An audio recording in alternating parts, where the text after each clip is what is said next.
tuned in to the PoLOUtics Podcast, your home for St. Louis politics. What's going on, St. Louis? We are back for another episode of the PoLOUtics Podcast, your home for St. Louis politics. And today we have another special guest. Got a good guest. I say that every week because all my guests are good. We have joining us today City Councilwoman Nicole Greer from the city of Creve, Coeur. I hope everyone had a wonderful Father's Day last weekend. Funny thing about Father's Day, when you go get a card, there's always a lot of cards left. It's pretty messed up. But we're going to bring in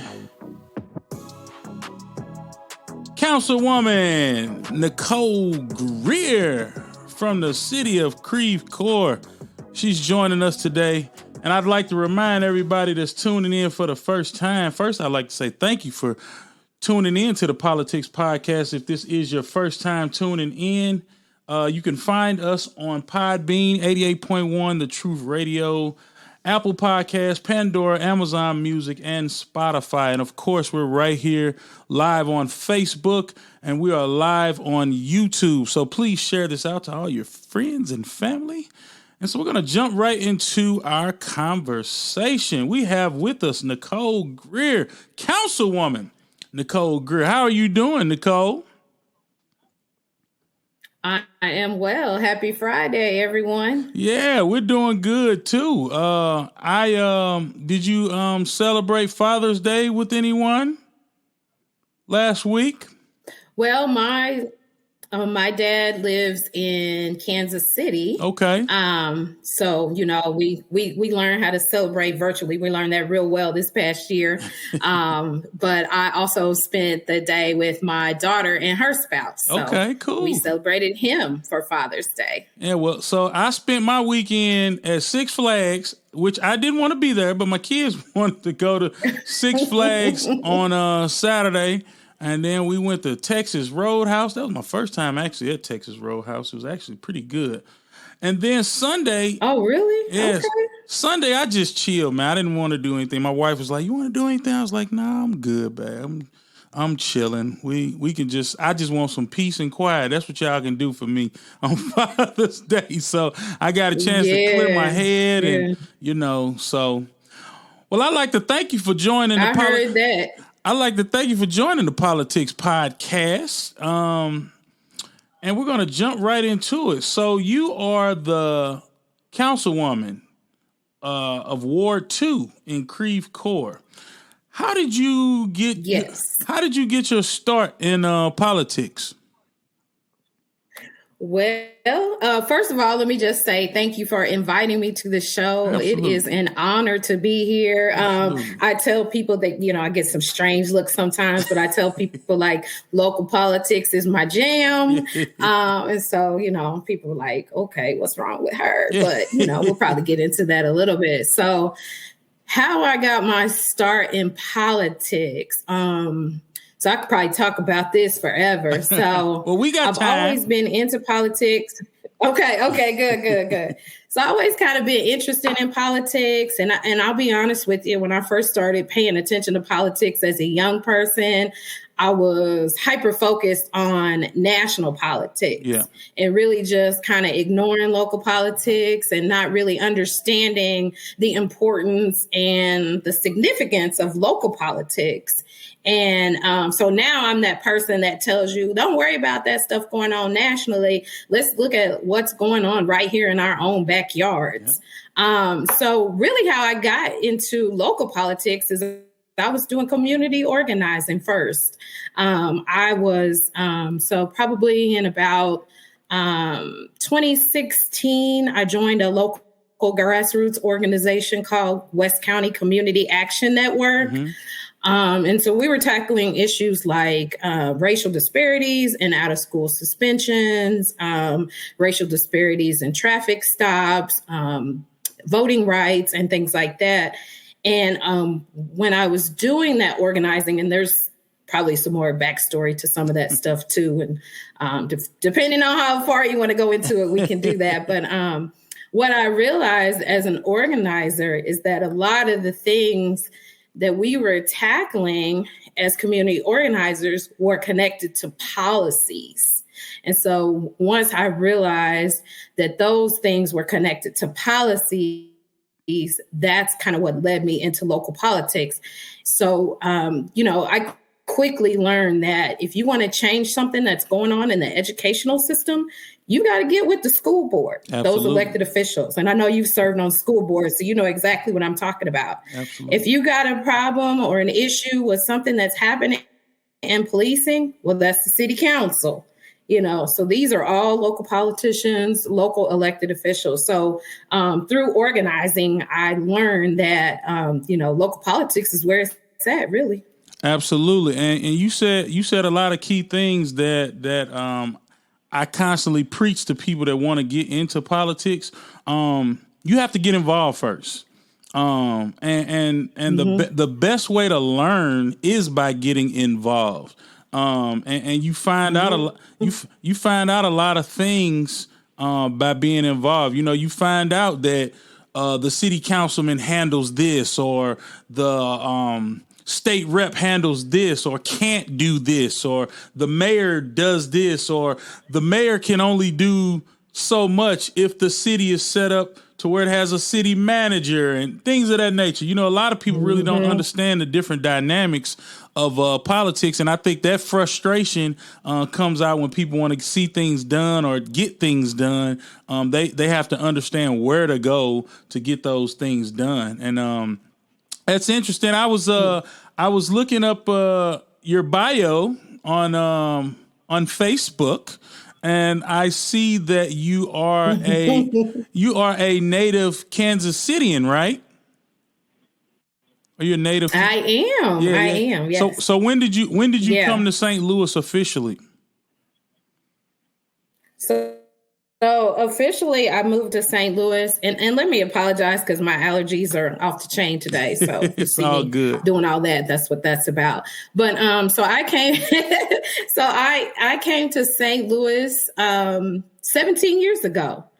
So my daughter, she just turned 24 this month. A couple weeks ago, she just turned 24. So she was 7 when she came here. So I'm a native Kansas Citian, but I'd say tell people don't get it twisted with her because she is so St. Louis and she will let you know that. So she was 7 when we moved here. And so she grew up in St. Louis and she'll let you know that. So it's interesting that I was, born and bred and raised in Kansas City, but I guess not most of my adult life. But a good portion of my adult life has been, spent here. And this is like St. Louis is like where I really kind of found my way. So I know you're a little bit younger than me. I think I was in my early 30s when I moved to St. Louis. And so now I'll be 50 next year. So 17 years. Well, black don't crack. Black don't crack, because you it sure doesn't. It sure doesn't. You're a good looking 50, so black don't crack. Thank you. Well, not 50 yet. Good looking 49. Yeah. It's a comment.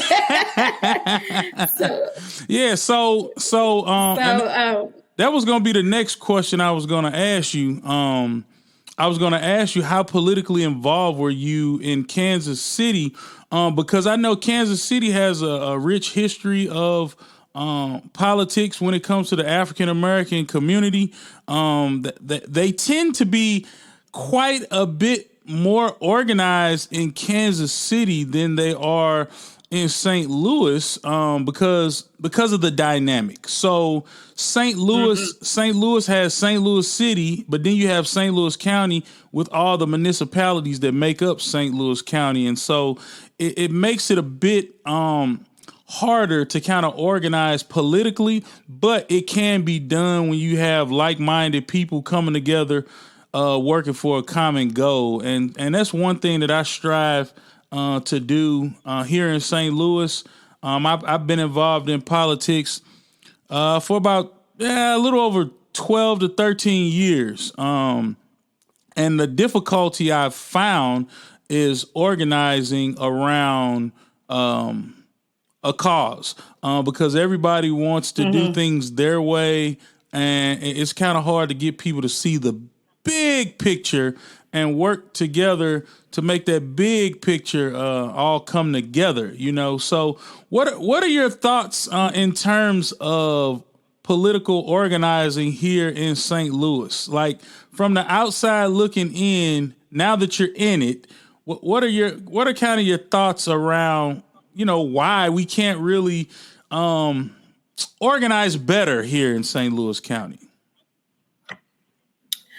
Well, that's a good question. So I think you kind of were asking me, like how politically involved was I in Kansas City? So I want to be honest with you and say not very politically involved, like kind of paying attention, knowing about, current events and different things that were going on in the city, but not boots on the ground, like I am now. I think so. One of the things that I like to talk about, because it was really challenging for me when I first moved to St. Louis, and I would ask about, so let's talk about the county. So when I lived in Kansas City, I lived in the Kansas City city limits, but it was also in Jackson County. And so when I came here, I came through a job transfer. The office that I was working at was located in Coeur. And so naturally, when I look for a place to live, I look for a place near the office. And of course, I wanted to make sure my daughter was going to be placed in a good school district and all that stuff. And so originally I ended up in Kirkwood. And so I quickly learned that I was in the county. Okay. People say, oh, she's in the county. And I'm like, what do they mean when they say the county? Because when I was in Kansas City, I lived in Kansas City proper, but I was still in Jackson County. Right. So, I lived in the city and I was connected to a county. And so I have to tell you, it took a while. There was one coworker that I had at the time. Her name was Beth, but she was determined to help me understand it. I guess it's almost like she knew that I had a need to understand that, because I was like, well, what county is St. Louis in? And I'm talking about St. Louis City. Mm-hmm. I'm like, that's St. Louis County, right? And she was like, no. And I'm like, well, what county is that? And she was like, it's not a county. And I'm like, what do you mean? It's a city. It has to be in a county. Every city is in a county, right? It's just like, no, so somebody kind of explained to me. Well, I mean, she kept explaining to me, she's like, okay, so she's like, drew this little circle. This is St. Louis City, right? Mm-hmm. And then surrounding St. Louis City, you have St. Louis County. And it took her a couple of times because naturally I want to dispute her. I was like, this lady doesn't know what she's talking about. Like, what's the name of the county? But then when you go and you start to fill out forms, especially if it's an online form, and you'd have to select your county, and you would see St. Louis County and St. Louis City. And I'm like, that's what she was talking about. Yeah. So I think, and not that I'm saying that the city-county divide is a challenge, but then I am saying that the city-county divide is a challenge. So I think that it was intentionally set up that way to divide people. I'm going to tell you another funny story. When I first moved here, so I've always considered myself a regional type of person, Mm-hmm. When I first moved here, the St. Louis Mills was popping. Okay. Yeah. That was the mall. It was fairly new. Right. I had a 7-year-old at the time. It was a great place. If you had a child, like you could go, they had Gap Kids, the children's place, it was real colorful and vibrant. And they had the ice rink where the hockey Blues team practiced. Mm-hmm. It was just a cool place. Yeah. So I lived in Kirkwood, but I'm telling you, every Saturday we were going to the Mills, and I would tell my coworkers that, and they were like, "You went all the way to the Mills?" And I'm like, "What you mean all the way?" And I'm like, I didn't walk. Right. I have a car. They were making it seem like I left my house in Kirkwood and walked to Hazelwood to the Mills Mall. I'm like, I like the place. So that's when it kind of clued into me. I'm like, ooh, people are real territorial. Absolutely. Absolutely. Around here. Like they don't want to. And then I start noticing different things. Like I'm trying to think of a good example. Let's just say, what high school you went to? Say like a Schnucks or.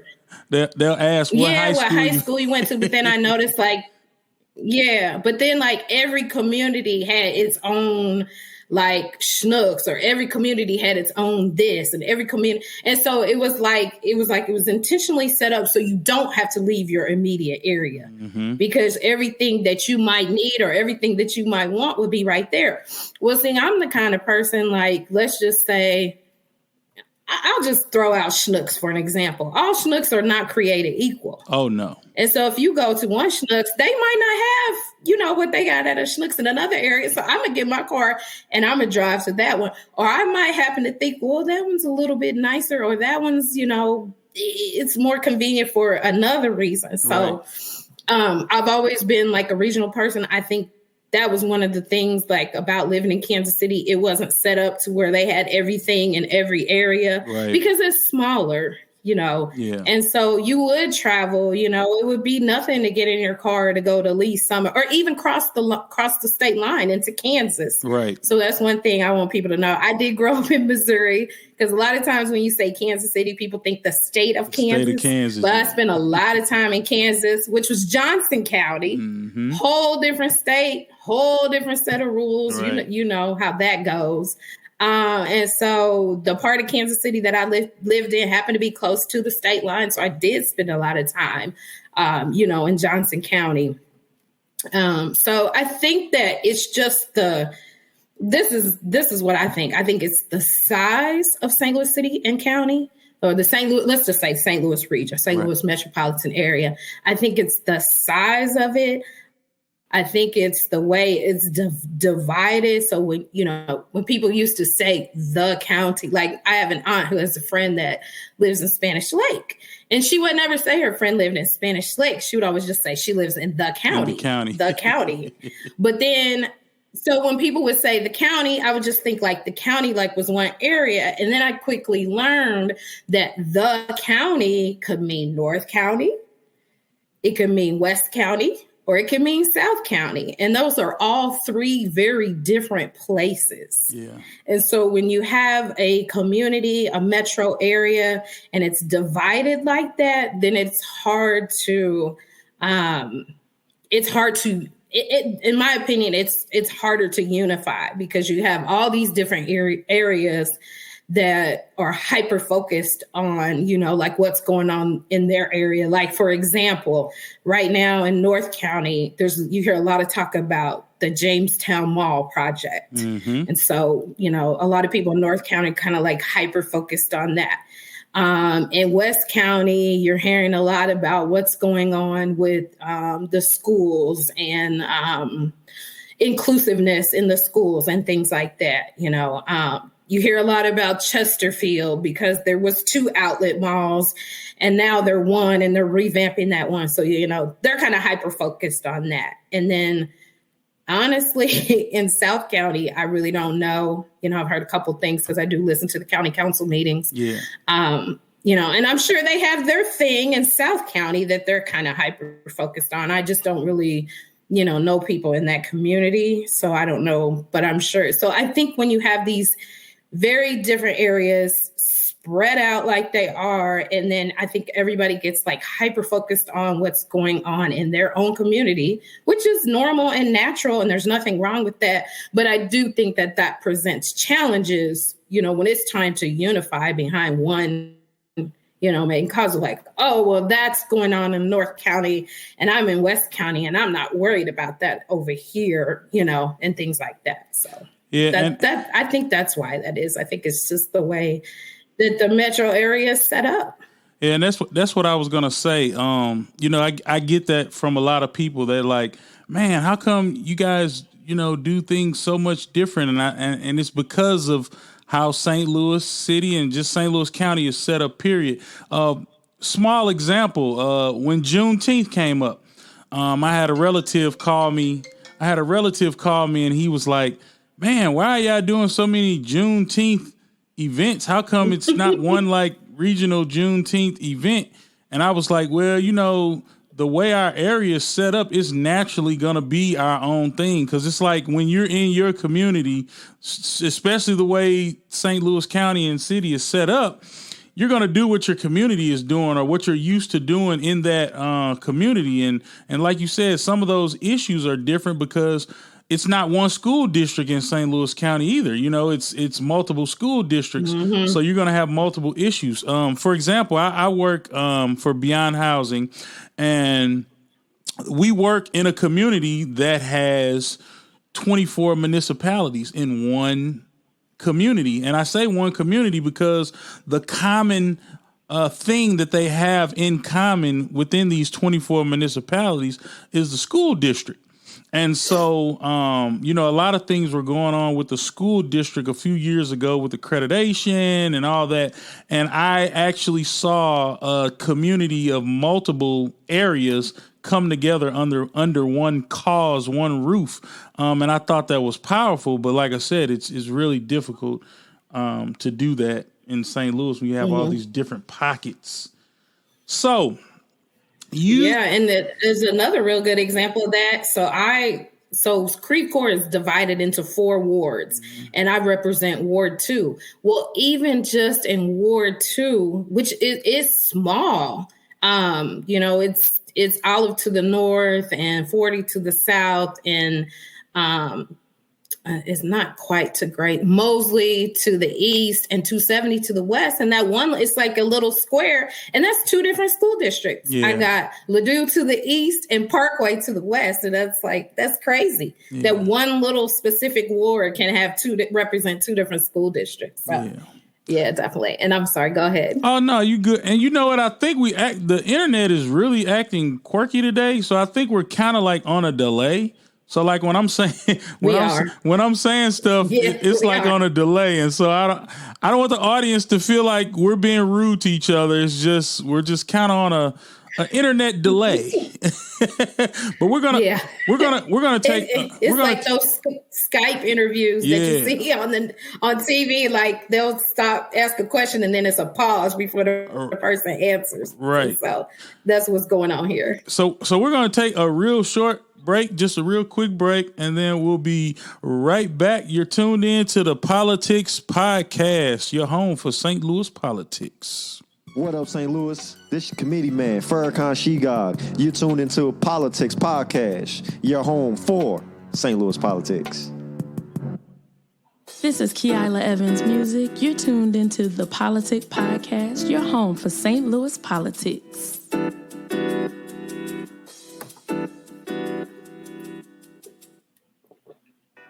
This is the Hip Hop Gardener from Blackberry Landscaping. And when I'm ever listening to an app or podcast shows, I'm listening to the hottest show in the Lou, the PoLOUtics Podcast, your home for St. Louis politics. You better ask somebody. You're tuned in to the PoLOUtics Podcast, your home for St. Louis politics. All right, we are back. PoLOUtics Podcast, your home for St. Louis politics. We're having a great conversation with Nicole Greer, Councilwoman Nicole Greer, out of the city of Creve Coeur. She's a city councilwoman in Ward 2. We're enjoying the conversation with Nicole. Nicole, once again, we appreciate you tuning in and joining in and being interviewed by myself, Terry Wilson. And so I got a question for you, Nicole. Okay. So what made you decide that you wanted to run for city council in Creve Coeur? And was this your first position ever running for? So, never planned on running for office. Like I said, I was community organizer. I enjoyed, supporting other campaigns, talking about people's campaigns, and that kind of thing. And, I was doing the organizing thing. And so everybody knows the name Steve Stenger when all that went down, and it changed the dynamics of the county council, right? And so when Stenger went down, we know Dr. Page took, he ended up being a county executive. There's always a story to that too, but Right. He ended up being a county executive. And so he was my county council rep, District 2. And so when he became the county executive, that created a vacancy. And so I jokingly said to one of my organizer friends, who is young enough to be my son, so I affectionately call him nephew. And I was like, hey, nephew. I was like, my the county council seat that represents my district is open, and I was just kind of playing around a little bit. And he just says, oh, please, Aunt Nicole. And I was like, oh, no. No, I was like, we need to talk about this vacancy, but we're not going to talk about me. And so this young man is, he's in his 20s, and my daughter's in her 20s. And I don't know if they were working together or not, but, they both just like kind of stayed on me. And I just kept saying, oh, no, I'm not qualified to do that, blah, blah, blah, blah, blah. And here I am, in my mid to upper 40s, listening to these 20-something-year-olds. And, and I have a lot of respect for that generation. He says, you know what? He's like, you have a knowledge problem, which can be fixed, but you don't have a support problem. And so I was like, you know what? I just got to pray about this. And so I kind of just was trying to ignore it, and they kept on me. And I was like, I'm not going to do it. So, we all did, the three of us, we did like a little homework, and so at the time I didn't even know what a township was. Okay. I heard in the advertisement, Committee Man Farrakhan on there. But at this time, when all this was going down, I didn't even know what a township was. And so during this whole process, so they talked me into seeking the nomination for the District 2 County Council seat. But what happened was, in the process, I got schooled about some things, okay? So I didn't know what a township was. So I quickly learned about these townships. And I'm like, well, why don't I know about this?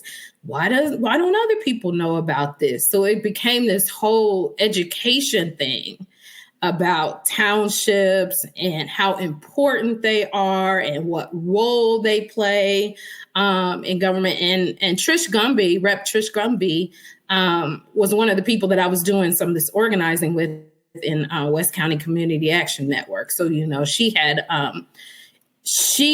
had kind of introduced me indirectly to committee men and committee women and how they have to vote to decide who the candidate is. So the public doesn't get to vote on who the candidate is.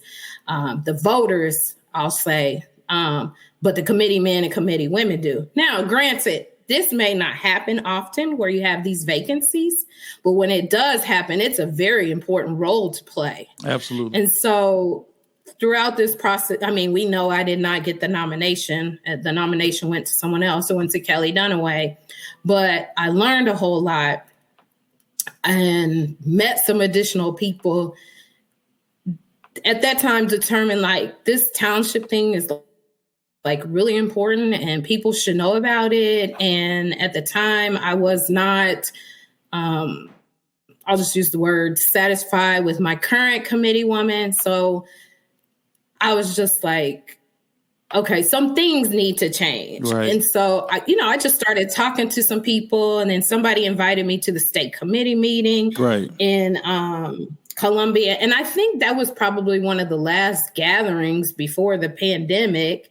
And I went there and I was really just there to learn. And so there were a couple of people there that kept asking me, what are you running for? What are you running for? What are you running for? And I'm like, I'm not. And so then people kept saying, like, what are you running for? And I just kept getting put on the spot, tapped on the shoulder. So, the word on the street is you have to ask a woman several times to run for office before she agrees to do it. So I was just like, you know what?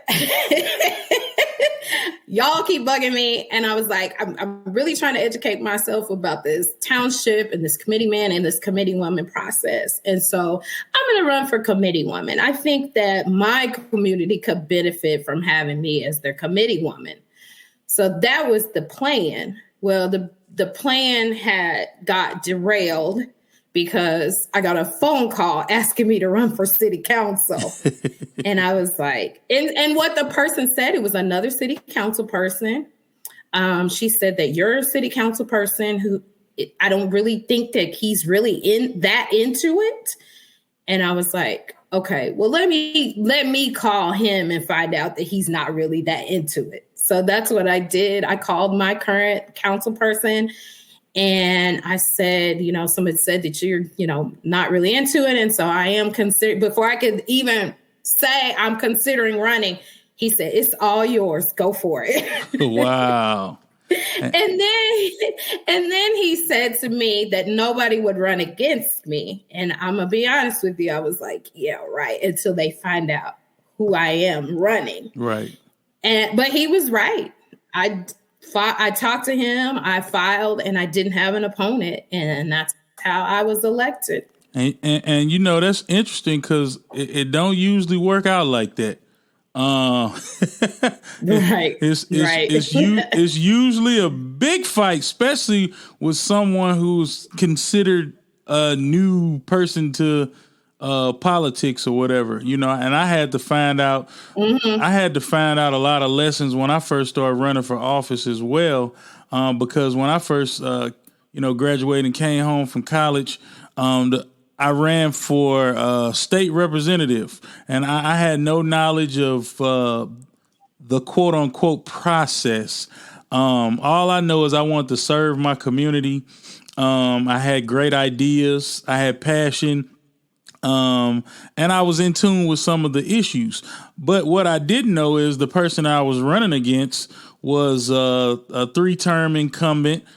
She was on her last term. And, state representatives like to term out so they can make sure they get that retirement. It was every conversation I had was all about, oh, she's terming out. You need to let her term out. It wasn't about the issues. Mm-hmm. It wasn't about what was going on in the community. It wasn't about, proper representation, which is what I was fighting for and which is what I stood for. But, I learned fast about, how this thing works, especially here in St. Louis County. And so, I made my rounds and started building relationships and getting involved in committees and all that other stuff. But I too myself got a hard lesson on how vacancies work as well, because I was also trying to seek the nomination for District 1.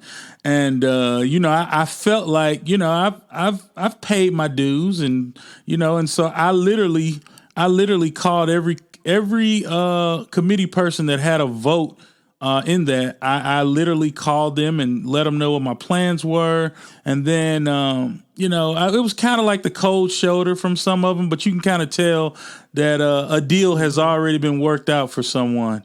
And, I didn't let that discourage me. And I went to the meeting anyway and made my presence known and felt. And, and a lot of people didn't like that. But my thing is, we're in America and everybody has the right to run for office. And so, it is what it is. But things don't really work out how you explain how they worked out in a vacancy. Well, not necessarily a vacancy, but when you're running to take over a position that someone has held. So that's a very interesting story. So tell us, if someone was to call you right now and ask you, well, if someone was to call you and say, hey, I'm thinking about running for office, what advice would Councilwoman Nicole Greer give that person that wants to run for office? Ooh, so I've gotten calls like that, and I love it. I love it when people reach out to me and say, like, you know, they're thinking about it. And, you know, I kind of like to talk about, you know, some of the things that you got to be ready for. Like, I think one of the big ones is time commitment.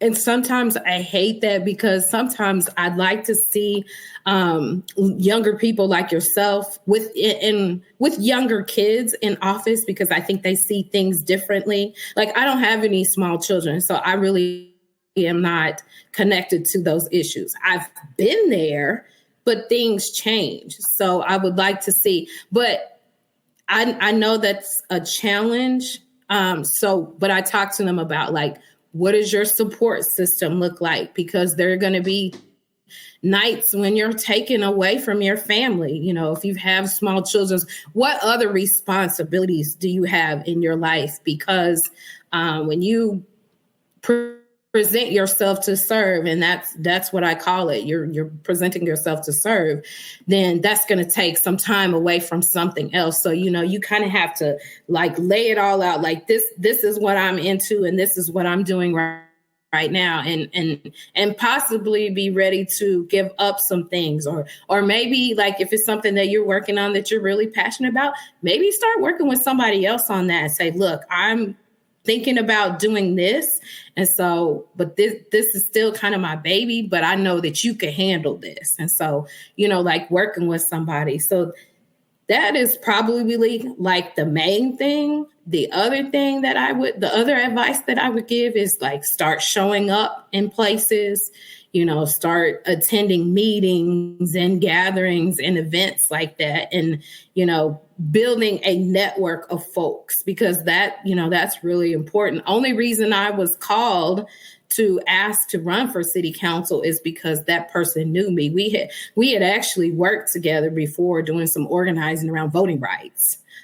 So they knew me, they were familiar with me, familiar with my work. So you just gotta, you know, first of all, look at what you've got going on right now. You know, is it the time? And I hate to use that term, because I don't like when people say, like, it's not your time. Right. But sometimes it's not your time if you've got other things going on. Like, right now, I'm limited on what I can do because I work a full-time job. Right. You know, I work 40, sometimes 50 hours a week, depending on what kind of projects I've got going on. And I could see myself, when I'm eligible to retire in 2 years, I'm not saying that I will, because I'll still be young and I have to work, right. But I can see myself having a lot more time to offer more things, you know, to offer myself to do more things. But right now I'm limited on what I could do. I'm working 40 hours a week and then serving as a city council person. And so, honestly, there's not a whole lot of time left outside of those two things. Yeah, and you know, that's a great point, because you know, when I got into politics, I was I think I was 25, 26. I was 25, 26. Me and my wife were we weren't married at the time when I first ran for office, but when I first got elected to the school board, we were 1 year removed from being married, our wedding day. So, and then 9 months after that, we had our first child. And so I've kind of been on this whole roller coaster of serving, working a full-time job, raising a family, learning how to be a great husband, you know, and doing all these other things. But it's been a great experience, because I've had a support system, and I've had strong networks and resources around me that kind of help me along the way. And in that same vein of resources, tell everybody what has been the best resources that you have had that has helped you along the way in your community work and your political journey? I would just say the best resource to me is the network of people that you can, that you can reach out to if you need something. Like because I've never been an elected official before, so I don't know all the ins and outs and, what to do here and there. But if I can pick up the phone and call somebody and say, look, I'm confused, or I don't understand, I'm having this issue, can we talk through this? And I've had so many people that say, if you need that, if you want to just go have coffee, and just, like talk through some stuff. So to me, that's what's been the most valuable, because I don't know. And I've been on my job for 23 years. So I've learned that if you are struggling with something, you find the expert, because somebody knows it. Right. Somebody knows it. If there's something you don't know, there's somebody that knows it. So, just having those networks, knowing like that the answer is really only a phone call away. And sometimes people call me because they think I know the answer and I don't.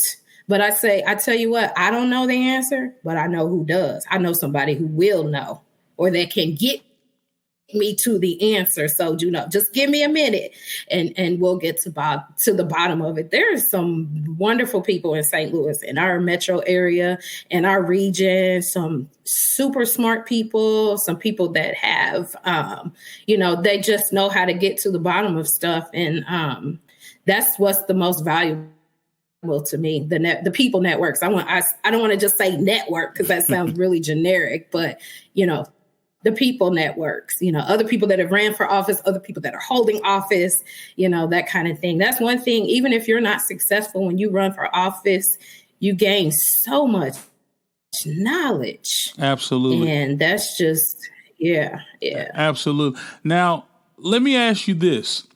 And I think everybody has their aha moment when they do anything. But in politics, what was because I think you've been elected for 2 years now? Has it been 2 years or a year? It's just one. I got elected during the pandemic, okay, which is that's a whole nother story right there. So what was that aha moment that you're like, oh, I thought things worked this way, but actually they work that way? Kind of give us some insight on that moment. Have you had that moment yet? I would say so.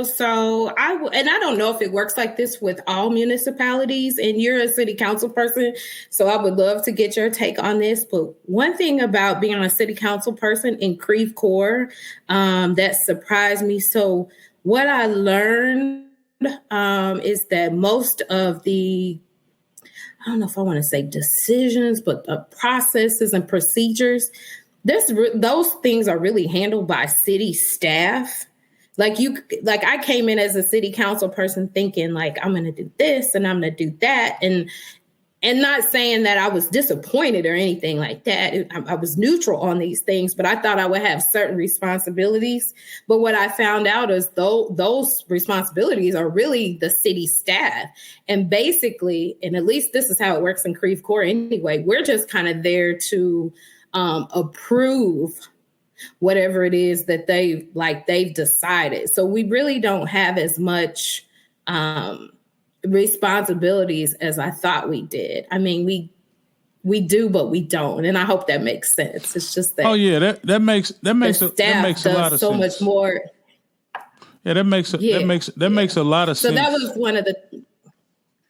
Yeah, so that was one of the things that was kind of an eye opener for me. It was like, oh, so it's really the staff that's doing all this, and then we will vote. Obviously we vote on, certain things like, I want to make sure I don't say too much here.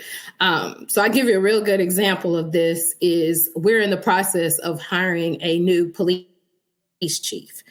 So you know how that's a hot issue right now. Okay. So, but what I found out is like, we get to say what we think as city council, but we're not the ones actually doing that work to hire the new police chief. It's really the city manager and the staff.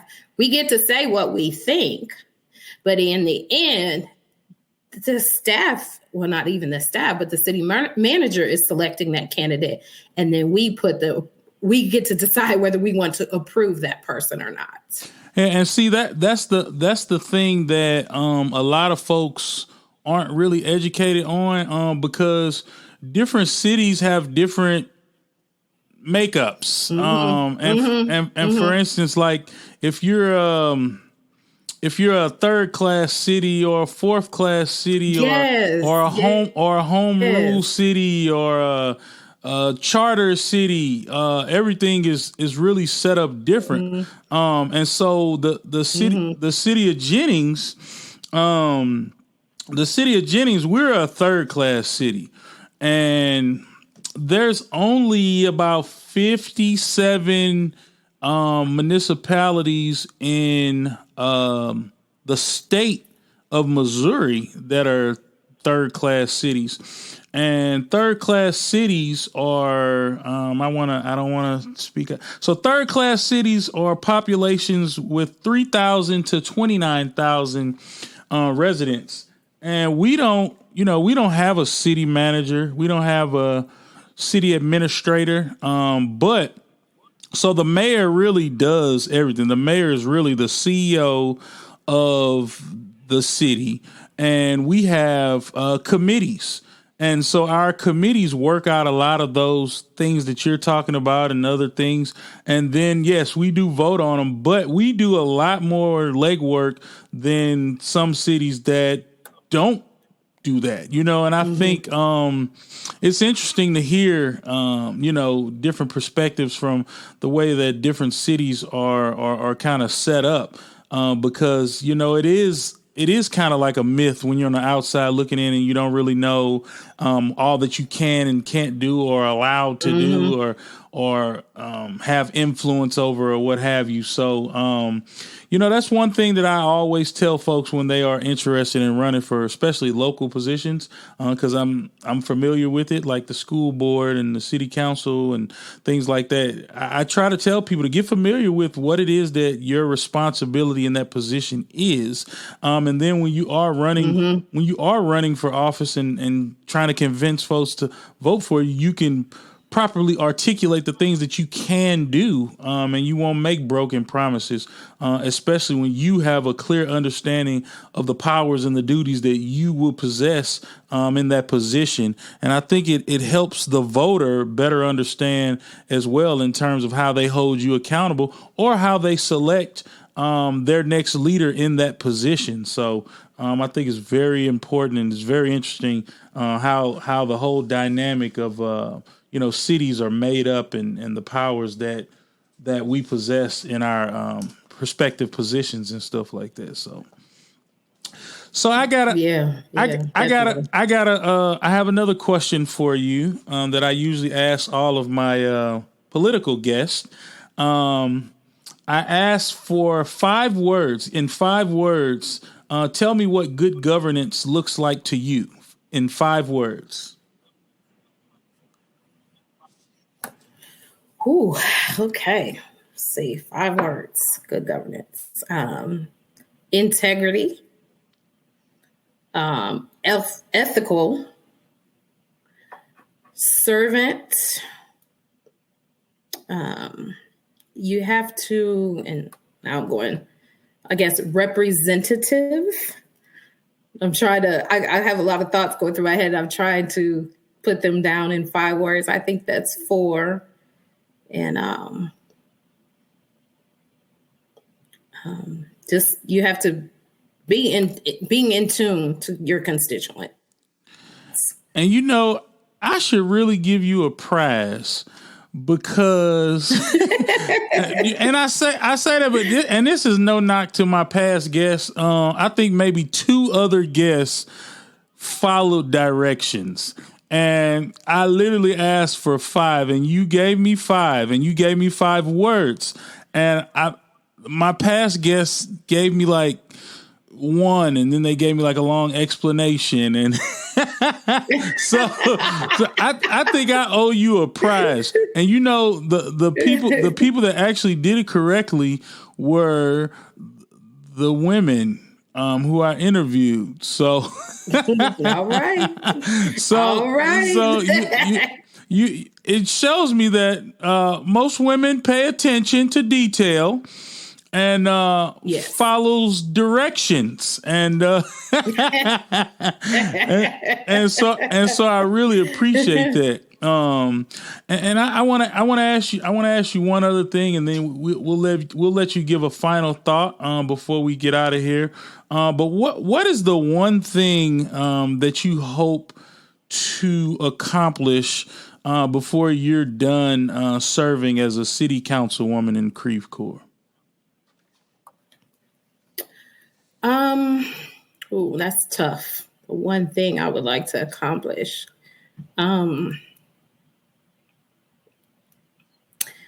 I would like to see more. I'm gonna say more equity in our local government, but I know equity is kind of a buzzword these days.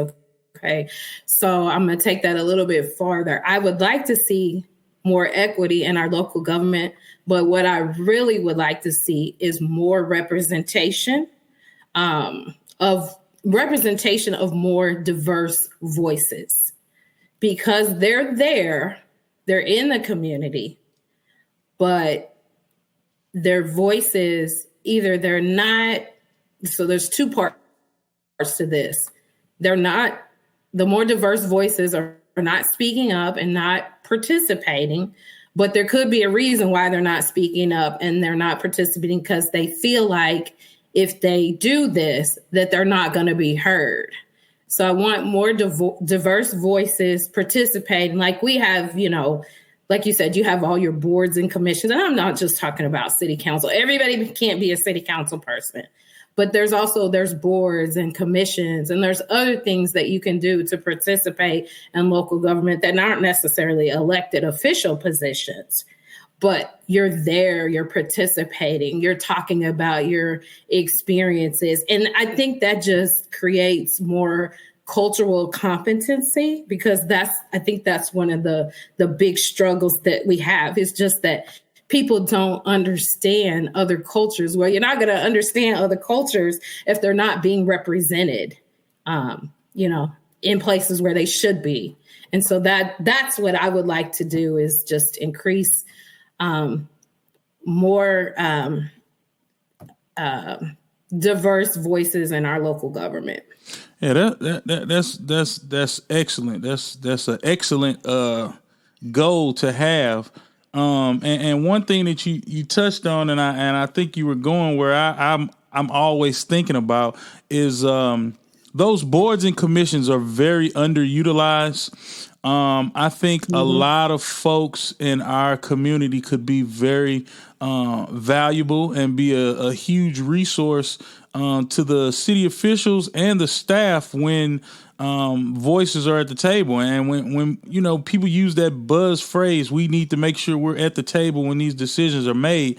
And actually, you hit it. You don't have to be an elected official to be at the table, because, when you have, the Planning and Zoning Commission and, all these different commissions, you can really, really affect change by being on those boards and commissions, because a lot of those recommendations come down to the elected officials and to the staff to be implemented in the city. And I think if we had more diverse voices at those tables, we would see a lot of the changes and a lot of the things we want to see in our community. And I think as elected officials, we should definitely task ourselves, but tap other folks to push people in the community and push those voices to get involved on those boards and commissions. Because when you look around,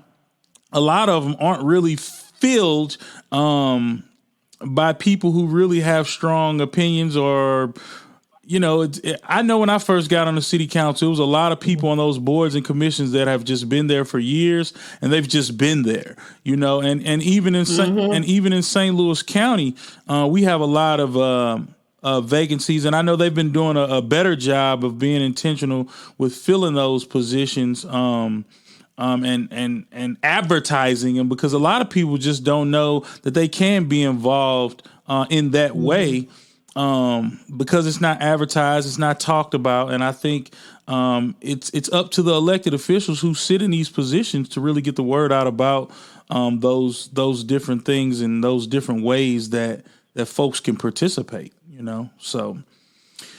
Yes. Well, it sounds like you and I could have a whole conversation about that. Sometimes it just takes that direct one-on-one contact to say, hey, there's an opening on this board and I've seen some things in you that, lets me know that you would serve really well on that particular committee. I told an elected official one time, I said, one thing about me, I'm going to serve whether I'm elected or not. Absolutely. And, they were like kind of taken aback by that. And they were like, wow, we really need more people, to feel that way. And that's the truth. I was serving before I was elected, and I will continue to serve when I'm no longer elected, because I know that it's that important. So let me ask you this. You live in Creve Coeur, you serve in Creve Coeur. What's one thing that you really, really love about your community? And then what's one challenge that you wish to kind of tackle in your community? So I guess that's a 2-part question. Oh, gosh. Well, one thing I do love about my community is conveniences. So, everything is kind of it's for one, I think Creve Coeur is centrally located. So, I talked about the different parts of the county. It's not really too far from any of those. That's why I moved from Kirkwood to Creve Coeur, because, I could be further north and for more, more centralized. So I consider it a centralized community.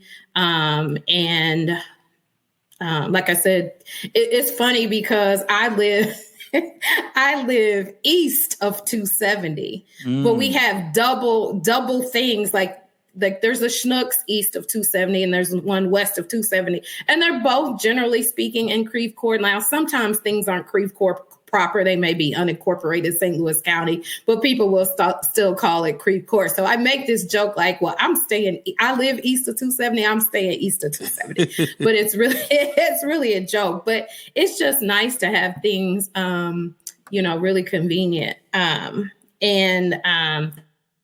the community is, I feel like, people in this area are generally friendly, and I like that. But they're generally friendly, I think, because they're comfortable. You know what I'm saying? So it's easier to be friendly when you're comfortable, right? Because you feel good. Yeah.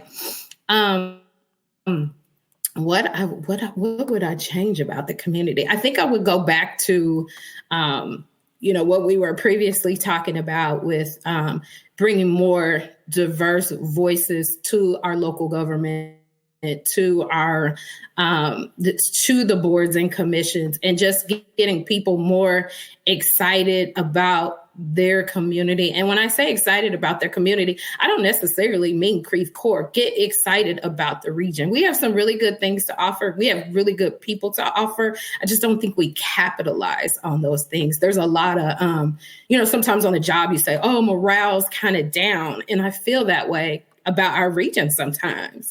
Like, I feel the morale is down. Like, people talk down on St. Louis, like, oh, I can't wait to get out of here. Or, I'm going to Atlanta, or I'm going to Dallas. You hear people talk about these other cities. And in my opinion, I think we're just as good as those cities.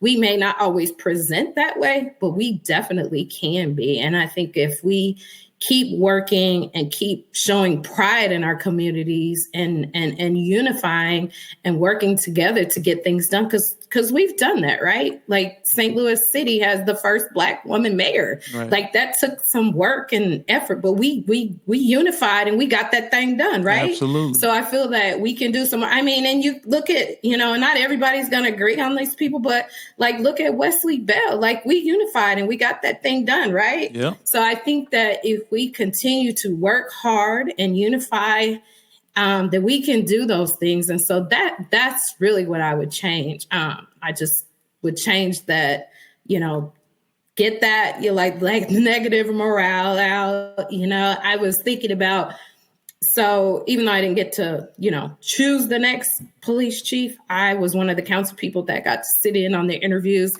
and I listened to, a lot of talk about, the challenges of hiring officers, period. But then there's an additional challenge to hire minority officers. Well, that's something we can work on. We can work on that and get that thing done too. So, I'd like to always have this positive attitude and not, just like, it's this and this, that, and we got to deal with this and we got to deal with that. But look, instead of saying it like that, let's talk about, okay, we have these things to work on and we can get this thing done. And when we get this thing done, then that's just going to be that much better of a community that we have to live in and raise our children in. So I just think that we have so much opportunity and we need to start focusing more on the opportunities and capitalize on those things and, just working with people and getting people in the right positions. Because I know what can happen if we get the right people in the right places. Man, and I really appreciate that too, man, because, you're such a positive person. I could tell that you really care about the community, you care about the things that it is that you do. And that is another reason why I am building this platform to promote the positive things and promote the strong leaders that we have in our community, in our area, because a lot of times they don't get talked about, and a lot of times they do get overlooked, and sometimes people need to be empowered. We lose a lot of good talent here in this area, like you said, to the Atlantas and to the Dallases and the Houstons and things like that. And we could really, we really have a lot of that same stuff going on here.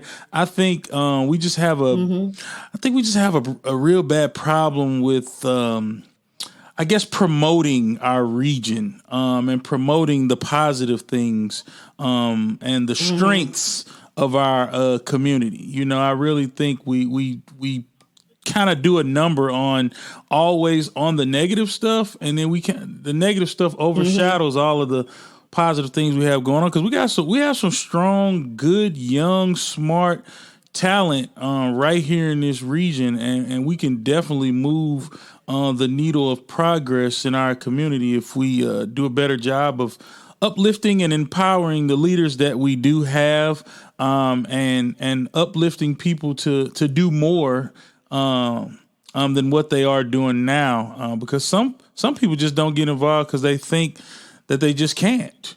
And I think we just need to do a better job, especially the ones that hold leadership positions now. I think we just need to do a better job at uplifting those in our community. So do you have any final words for the PoLOUtics Podcast listening audience? Because I definitely appreciate you tuning in, and we're coming down to the end of our show. I had a great time, and I hope this isn't the last time we hear from you, but you definitely have the floor to give your final words or give some call to action to the community, or however you want to end it, Tuned in to the... Don't say call to action to an organizer, because we coming with those calls to action.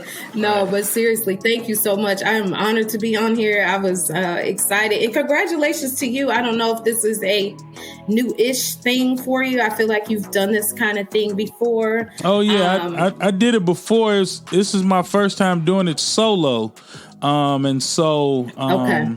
And I really want to have a direct focus. And like I said, it's really to just create a platform for positive things that are going on in St. Louis, and giving those leaders that don't get talked about an opportunity to kind of talk and introduce themselves to the world. So definitely, yeah, this is my 10th episode. So we rolling. All right. And I'm not going to let you get away because you said call to action. So my call to action to our community members is to get involved somewhere, somehow. I know there's something for you to do to help uplift this community, this region. If you don't know what that is, please call me. I'm happy to talk through that with you. I just know that we all have something to offer. And if we all put our skills and talents together, that's just going to make this metropolitan area so much better. Better for you, better for myself, and the entire region, everyone around us. So find something to get involved in. And it could be something you just dedicate a little bit of time to, 1 hour a week, or it could be something big where it's, several hours a week. But we can find something for you for sure. Absolutely. Consistency is what's important.